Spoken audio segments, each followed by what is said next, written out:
So the second settling technique is something I call tense and relax. Now, this is a really powerful technique when it comes to releasing stress and just becoming a more relaxed person. But that's more of a byproduct, and obviously we're going to use this more as a settling or as a way of centering yourself before you do some piece of self-hypnosis. So the name itself is fairly self-explanatory, and this could be seen just as a simple relaxation exercise. But in my opinion, certainly the way I'm going to encourage you to do it, it actually goes way deeper than this. So effectively what you're doing here is you're tensing up and then you're letting go. And this goes by the principle that often when we are stressed out and our mind is all over the place, sometimes trying to fight it can end up just adding on another layer of problems. It can end up just making you feel even more stressed and that your mind is all over the place. So actually sometimes by just going with it, taking it to the extreme and then letting it go can be a really powerful way just to remove tension and really return to the moment. So it involves doing this. You want to first of all start off at your feet. And you want to tense those feet up as much as you possibly can. So you do actually want to physically tense your feet up, feel what that tension's like, and then let it go. So you want to do it for around about 10 seconds. Then you move up to your lower legs and you tense up your lower legs. And you really feel what that tension feels like inside your muscles for a count of 10, and then just let it go. And once again, just pay attention to the shifts and changes in feelings and sensations.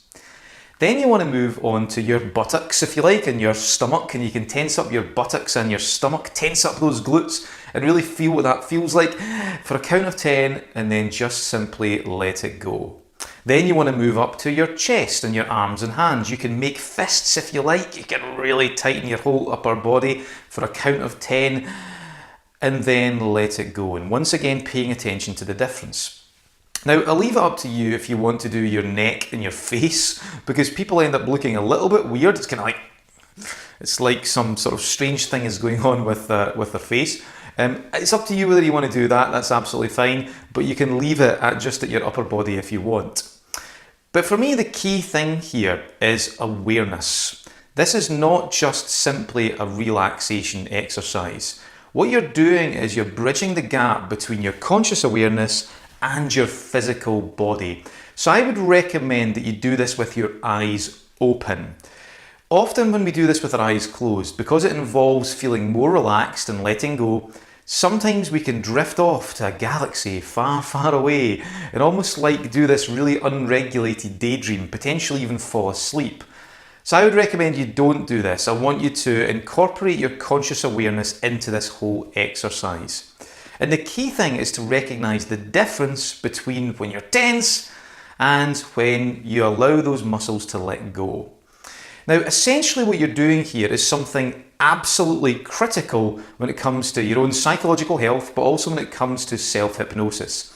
And you're looking to build and strengthen what's called the cognitive-somatic link. Now, when we say the word cognitive, we mean more of your sort of intellectual faculties, your conscious awareness, your conscious mind. And when we talk about somatic, we talk about the body. The word somatic is used to describe your physical body or physical movement. So often what can happen with people is that the link between these two, for some reason, becomes broken. They become very disconnected with their own physical body.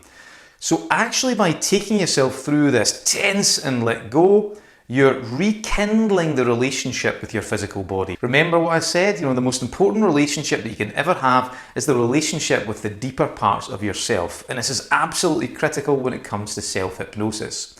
So by placing your awareness, by putting your conscious attention and just paying attention to what it's like when you tense up versus what it's like when you relax, what you're effectively doing here is you're bridging the gap. You're improving the relationship between your conscious attention, your conscious awareness, and your physical body. You're building and strengthening your very own cognitive somatic link. So that's pretty much the whole technique. It's fairly self-explanatory, but just to make this a little bit easier for you, what I've done is I've recorded myself taking you through this entire process. Like I said, I would recommend that you do this with your eyes open so you don't drift off and practically fall asleep or go into some unregulated daydream. You want to actually use this as an awareness exercise. So if you can go to the additional resources section, and if you can download the audio that's attached to it that's called Tense and Let Go. Take yourself through the process. It really only takes about 5-10 minutes. It's very simple, but it's actually really powerful when it comes to really managing your own emotional states, but also improving the relationship that you have with yourself. So if you want to go ahead and have a practice with that, and when you're ready, head over to the next video and we'll discuss the third settling technique. We'll see you soon.